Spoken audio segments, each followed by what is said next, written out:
दोस्तों भारत में कुछ भी हो, जलन तो पाकिस्तान में जरूर होगा। चाहे भारत की तरफ से इकोनॉमिकली सक्सेस हासिल किया जाए या फिर भारत के कोई नागरिक इंटरनेशनल महत्वपूर्ण संस्था के कोई महत्वपूर्ण पोजीशन में आ जाए, पाकिस्तान की तरफ से हर चीज में रिएक्ट किया जाता है और हर जगह में पाकिस्तान अपना छाती पीटता रहता है। और दोस्तों इस बार पाकिस्तान की तरफ से इंडिया और फ्रांस के कोलैबोरेशन को लेकर छाती पीटा जा रहा है। पाकिस्तानी मीडिया के मुताबिक भारत को फ्रांस की तरफ से जो न्यूक्लियर सबमरीन के टेक्नोलॉजी दिया जा रहा है या फिर फ्रांस की तरफ से जो देने का बात कहा जा रहा है, ये बेसिकली इंडियन ओशन के अंदर हथियारों के रेस को बढ़ाएगा। दोस्तों कैंडेकी एंडाउरमेंट फॉर इंटरनेशनल पीस के सीनियर फेलो एशली टेलस की तरफ से हाल ही में ही एक रिपोर्ट जारी करते हुए बताया गया है कि जल्द ही इंडिया, फ्रांस और यूनाइटेड स्टेट के बीच में इंडियन ओशन को लेके एक एग्रीमेंट हो सकता है, जो कि बेसिकली एक सिक्योरिटी एग्रीमेंट होगा। और इस तरीके के एग्रीमेंट जो है ये असल में अमेरिका, ऑस्ट्रेलिया और ब्रिटेन के बीच में हुए ऑकस एग्रीमेंट के तर्ज पे हो सकता है, जो बेसिकली साल 2040 तक ऑस्ट्रेलिया को 8 न्यूक्लियर पावर सबमरीन देने को लेके हुआ है। हालांकि दोस्तों उनके रिपोर्ट में ये भी दावा किया जा रहा है कि ये जो स्ट्रेटेजिक अलायंस है ये कई तरीके के सेक्टर के ऊपर मिड और लॉन्ग टर्म इफेक्ट डालेगा, जिनमें की स्ट्रेटेजिक, इकोनॉमिकल, पॉलिटिकल, सिक्योरिटी जैसे सेक्टर शामिल है। और उनका ये भी कहना है कि ये इस रीजन को भी एक तरीके से इफेक्ट करेगा। हालांकि उनके तरफ से दावा किया जा रहा है कि ये इंडिया के जो सी वेस्ट डिटरेंस है उसे और मजबूत करेगा और साथ ही साथ चाइना के खिलाफ इंडिया के जो कैपेसिटी है उसे भी मजबूत करने में मदद करेगा। हालांकि दोस्तों ये जो खबर है ये एक तरीके के रिपोर्ट के द्वारा ही खुलासा किया गया और ऑफिशियली इसके बारे में अब तक ऐसा कोई जानकारी नहीं है। पर दोस्तों इस रिपोर्ट के बाद चाइनीज और पाकिस्तानी मीडिया में एक तरीके से हड़कंप मच गया है। बेसिकली दोस्तों अब चाइनीज और पाकिस्तानी मीडिया में इसे लेके ही चर्चा किया जा रहा है और उनका कहना है कि फ्रांस की तरफ से इंडिया के लिए न्यूक्लियर पावर सबमरीनों के टेक्नोलॉजी दिया जाएगा, जो कि इंडिया के न्यूक्लियर पावर सबमरीनों के ताकत को और बढ़ाएगा। फिलहाल अगर देखा जाए तो India already second strike capability को हासिल किया हुआ है और भारत के पास अरिहांत क्लास के नाम पे nuclear power ballistic missile submarine है। और हाल ही में ही अरिहांत क्लास के पहले सबमरीन आईएनएस अरिहांत के द्वारा भारत की तरफ से एक सबमरीन लॉन्च बैलिस्टिक मिसाइल का टेस्ट करके डिटरेंस कैपेबिलिटी को भी दिखाया जा चुका है। हालांकि दोस्तों इस टेस्ट के बाद भी चाइनीज और पाकिस्तानी मीडिया में हड़कंप मचा था और पाकिस्तानी मीडिया तो लगातार 3 से 4 दिन तक इसके ऊपर चर्चा करता रहा। पाकिस्तानी मीडिया का कहना है कि इस तरीके के स्ट्रेटेजिक एग्रीमेंट अगर इंडिया और फ्रांस के बीच में होता है तो ये रीजन के जो बैलेंस ऑफ पावर है उसे इंडिया की तरफ शिफ्ट करेगा, मतलब इंडिया के फेवर में इस रीजन के बैलेंस ऑफ पावर को लेके जाएगा। हालांकि दोस्तों पाकिस्तान जो एक ही बात को हर बार दोहराता है, चाहे वो भारत के इकोनॉमिकल प्रोग्रेस हो या फिर मिलिट्री प्रोग्रेस, उसे भी पाकिस्तानी मीडिया की तरफ से दोहराया गया और कहा गया कि इससे रीजन के जो सिक्योरिटी है या फिर कहे तो जो बैलेंस ऑफ पावर है वो बिगड़ेगा और रीजन में एक तरीके से हथियारों का रेस बढ़ेगा। हालांकि दोस्तों हथियारों के रेस के लिए पाकिस्तान के जेब में पैसा होना चाहिए और बिना पैसे का पाकिस्तान किस तरीके से हथियारों का रेस करेगा, ये फिलहाल पाकिस्तानी मीडिया को पहले सोच लेना चाहिए था। दोस्तों बेसिकली अगर देखा जाए तो इंडियन ओशन को अगर फ्री और ओपन रखना है तो इंडिया को और मजबूत होने का आवश्यकता है, क्योंकि जिस तरीके से चाइना इंडियन ओशन के अंदर अपने कदम रखने का तैयारी कर रहा है और जिस तरीके से हाल ही में चाइना की तरफ से अपने एयरक्राफ्ट कैरियर को भी इंडियन ओशन में डिप्लॉय करने का बात कहा गया, उसके बाद इंडिया को न्यूक्लियर पावर सबमरीन और अपने अंडर वाटर कैपेबिलिटी को मजबूत करना अति आवश्यक बन गया है। और ऐसे में दोस्तों अगर इंडिया को अन्य देशों की तरफ से मदद करने का बात कहा जा रहा है या फिर इंडिया को किसी एक स्ट्रेटेजिक एग्रीमेंट के तहत फ्रांस या अमेरिका की तरफ से मदद किया जाता है तो ये बैलेंस ऑफ पावर बिगाड़ने के लिए नहीं होगा, बल्कि इंडियन ओशन के अंदर बैलेंस ऑफ पावर को सिक्योर करना होगा। हालांकि दोस्तों ये जो सिक्योरिटी एग्रीमेंट का जिक्र किया गया है यहाँ पे फ्रांस और अमेरिका दोनों देशों का चर्चा किया जा रहा है और यहाँ पे मेरा मानना यह है कि अमेरिका तो डायरेक्टली मदद नहीं करेगा, लेकिन ऐसा हो सकता है कि अमेरिका के तरफ से अनुमति देने के बाद फ्रांस के द्वारा भारत को मदद किया जाए। मतलब एक तरीके से कहे तो अमेरिका इसमें ऑब्जेक्शन नहीं उठाएगा और फ्रांस को खुला हाथ दे सकता है कि भारत को न्यूक्लियर पावर सबमरीनों को डेवलप करने के लिए मदद किया जाए। तो इसी तरीके के एग्रीमेंट बेसिकली ऑकस के अंतर्गत हुआ है, जहां पे अमेरिका के द्वारा ब्रिटेन को एक तरीके से खुला हाथ दिया गया है ताकि ब्रिटेन ऑस्ट्रेलिया को न्यूक्लियर पावर सबमरीनों को डेवलप करने में मदद करे और अमेरिका इसमें मदद करने के साथ साथ ऑस्ट्रेलिया को ट्रेन और ऑस्ट्रेलिया के क्रू को न्यूक्लियर पावर सबमरीनों को ऑपरेट कैसे किया जाता है उसमें प्रशिक्षित करे। दोस्तों फिलहाल अगर देखा जाए कि फ्रांस किस तरीके से भारत का मदद कर सकता है तो वहीं पे सबसे पहले आप लोगों को जानना पड़ेगा कि फ्रांस के पास किस तरीके के न्यूक्लियर पावर अटैक सबमरीन है। फ्रांस का सबसे ताकतवर या फिर कहे तो सबसे नवीनतम न्यूक्लियर पावर अटैक सबमरीन है बराकुडा सबमरीन, जो बेसिकली फ्रांस के तरफ से रूबिस क्लास के बेस पे बनाया गया है। और दोस्तों बराकुडा क्लास के सबमरीन असल में सबसे छोटे आकार के न्यूक्लियर अटैक सबमरीन है। इसमें K-15 न्यूक्लियर रिएक्टर का इस्तेमाल किया गया है और ये भी रूबिस क्लास से ही मॉडिफाई करके बनाया गया है, लेकिन ये जो नया रिएक्टर है ये काफी मजबूत और काफी आधुनिक रिएक्टर है और बताया जाता है कि इसके रिफ्यूलिंग और कॉम्प्लेक्स ओवरहॉलिंग का जो टाइम है वो 7 से 10 साल है, जो एक तरीके से इन सबमरीनों के समुद्र के अंदर लंबे समय तक डिप्लॉय होने का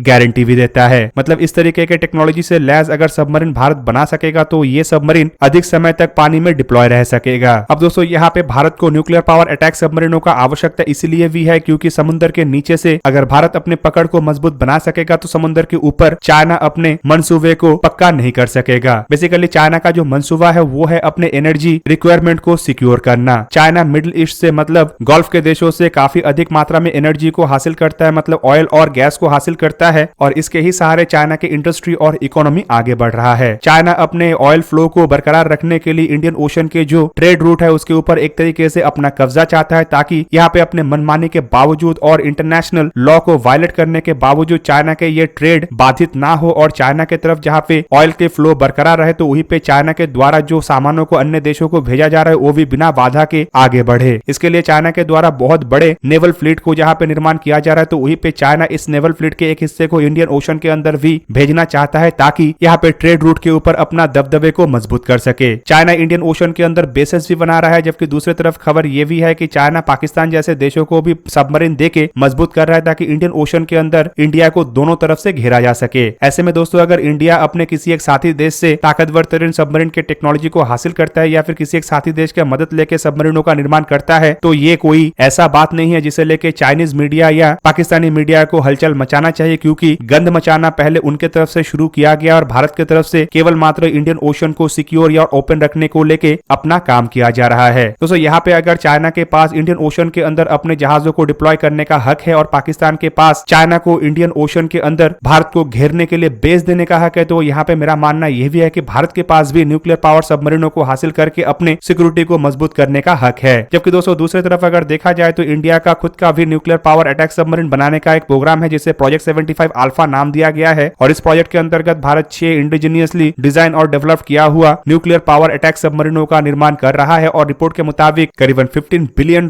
के लागत से भारत इन सबमरीनों को साल 2030 से अपने बेड़े में शामिल करने की इरादे के तहत आगे बढ़ रहा है। ऐसे में दोस्तों अगर फ्रांस और अमेरिका के मदद से सबमरीन बनाने का बात को उठाया जा रहा है तो यहाँ पे दो ऑप्शन रह सकता है, जिनमें इस एग्जिस्टिंग प्रोजेक्ट में इन दोनों देशों के मदद लेते हुए इस प्रोजेक्ट को और तेज रफ्तार से या फिर कहे तो इस प्रोजेक्ट के अंतर्गत और ताकतवर सबमरीन को बनाया जाए या फिर इस सबमरीन प्रोजेक्ट के साथ साथ पैरेलली दूसरा एक सबमरीन प्रोजेक्ट को आगे बढ़ाया जाए जो इंडिया के ताकत को और मजबूत कर सके। हालांकि दोस्तों ये बात हैरान करने वाला इसलिए भी नहीं है क्योंकि फ्रांस एक भारत का बहुत ही क्लोज तरीन एलाई है और हाल ही में ऑकस के घटना के बाद जिस तरीके से फ्रांस को सबमरीनों के डील को लेकर झटका मिला है, मतलब ऑस्ट्रेलिया को जो पहले सबमरीन का सप्लाई फ्रांस की तरफ से किया जाना था जो एक तरीके से ऑस्ट्रेलिया के द्वारा ऑकस के कारण रद्द कर दिया गया, उसके बाद अंदाजा लगाया जा रहा था कि फ्रांस अपने ही खुद के डिफेंस एक्सपोर्ट को मजबूत करने के लिए ऑकस जैसे खुद के एक इनिशिएटिव को आगे बढ़ा सकता है। हालांकि दोस्तों यहाँ पे आप लोगों को यह भी जान के रखना चाहिए कि ऑकस के घटना के बाद ही इस तरीके के इनिशिएटिवों को लेना और आसान बन चुका है, क्योंकि एक बार अगर दुनिया में